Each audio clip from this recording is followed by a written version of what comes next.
Домнушка!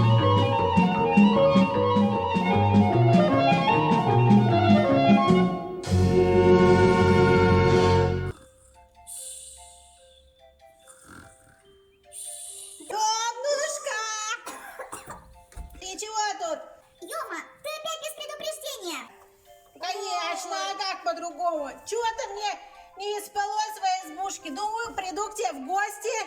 Хоть накормишь меня чем-нибудь. Только что в избе убралась. Хотела отдохнуть. Только-только заснула. Она опять в гости.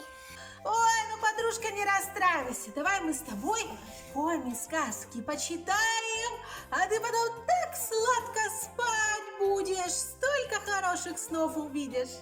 Ну, давай. Рассказки, с этим я согласна. Я даже со Давай. своей книжкой пришла. О. А давай почитай-ка мне, Ёмушка, мою любимую сказку. Почитай-ка про нянь Даби. Почитай-ка мне какую народную сказку «Хлеб и огонь». Давай. Жили-были когда-то давно Зверолов и его 3 сына. Однажды они отправились охотиться в лес на белок да на рябчиков. Поселились в лесной избушке в чаще. Живут они так 10 дней, живут месяц, 3 месяца живут. С каждым днем все больше белок и рябчиков добывают. Вот на таких охотников версы нет. Он бы им показал. Все больше белых да рябчиков собирают. Кончился у Зверолова хлеб. На очаге погас огонь. Негде дичь поджарить, погреться негде. От холода и сон не в сон. Говорит отец: уходить домой обидно. У нас здесь охота удачная. Давайте жребий метать, кто из вас добудет хлеб и огонь. Выпал жребий идти старшему, но младший сын решился сначала поглядеть, не светится ли где огонек. Забрался на высокую ель и увидал. Что он там увидел? Что увидел? Огонь, будто волчий глаз светит. Это что, огненное око какое-то? Парень слез с дерева и указал отцу и братьям, в какую сторону надо идти. Отец сказал: мой старший сын, скорее всего, вернется с огнем и хлебом. Видишь, как сразу понадеялся. Старший сын взял ружье и отправился в путь на огонек. Под вечер он добрался до лесной избушки. Вошел парень в избу, а изба-то пустая. Никого нету там? Нету никого. На очаге огонь еле-еле теплится, а над углями висит закопченный котелок. Подбросил парень дров, чтобы жарче огонь развести. Ярким пламенем занялись дрова. Но тут неведомо кто громким голосом как закричал. Со страха парень на пол повалился. А когда поднялся, еще пуще испугался. Видит, стоит перед ним старик. Нашел кого пугаться, я пострашнее была бы. Ростом до потолка, волосы на голове седые, борода зеленая, руки как древесины, корни.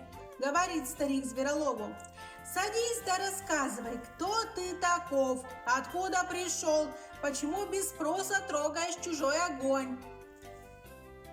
Нечего делать, рассказал Зверолов, кто он и почему пришел сюда за хлебом и огнем. Старик был лешим и сказал Зверолову: коли расскажешь небылицу, я тебе дам огня и хлеба, а коли ошибешься да правду молвишь, я вырежу ремень из твоей спины. Правда? Давай я еще почитаю самое дальше. Что же тут дальше случилось? Интересно, вырезал все-таки или нет? Фу, я даже такие вещи смущаюсь, а ты уж, домнушка. Принялся Зверолов небылицу сказывать.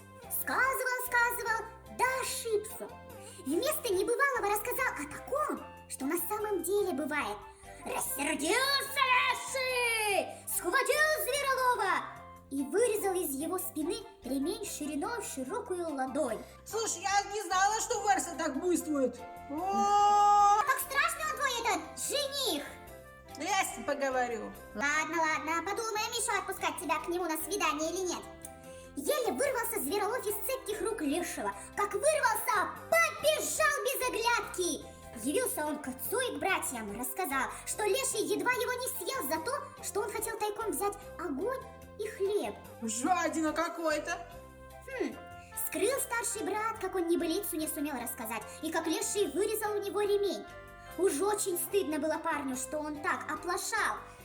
Послал отец второго сына за огнем и хлебом. Приказал ему: не бери тайком, попроси учтиво, вежливо. Вот пошел второй брат смелый. Я ж тебе говорю, первый не справится. Ну давай, рассказывай, второй-то смог, нет? Вот первый, да, не смог справиться с заданием отцовским. Вот пошел второй брат и не сумел рассказать небылицы. Вот и он не сумел. Леший отрезал ему за это пол рубахи. А, на рубаху не жалко. Еле вырвался средний брат. Сам не помнил, как домой добрался. Первому меньше повезло. Да, Нет, чтобы как я съел бы, да и все. еле вырвался средний брат. Сам не помнил, как домой добрался. Поведал своим, что не смог он Лешему небылицу рассказать. Только скрыл, что тот ему пол рубахи отрезал. Засмеялся младший брат и говорит братьям: эх вы, дураки, не могли у Лешего огня и хлеба добыть. А ты сам-то... Да, кому-то сам все сможет. Сейчас посмотрим. Так, а они, братья, ему и говорят: а ты сам-то попробуй. Сходи к Лешему, и тебе достанется, отвечают братья. Младший говорит: без огня и хлеба не проживешь. Пойду добывать огонь и хлеб. Ну, как ты болтаешь, младший брат, сейчас тебя быстренько съедят. Посмотрим. Взял парень ружье, заткнул за пояс топорик, отправился в путь и вскоре очутился в лесной избушке. А там перед огнем, большим огнем, лежит Леший. В одном углу голова, в другом ноги.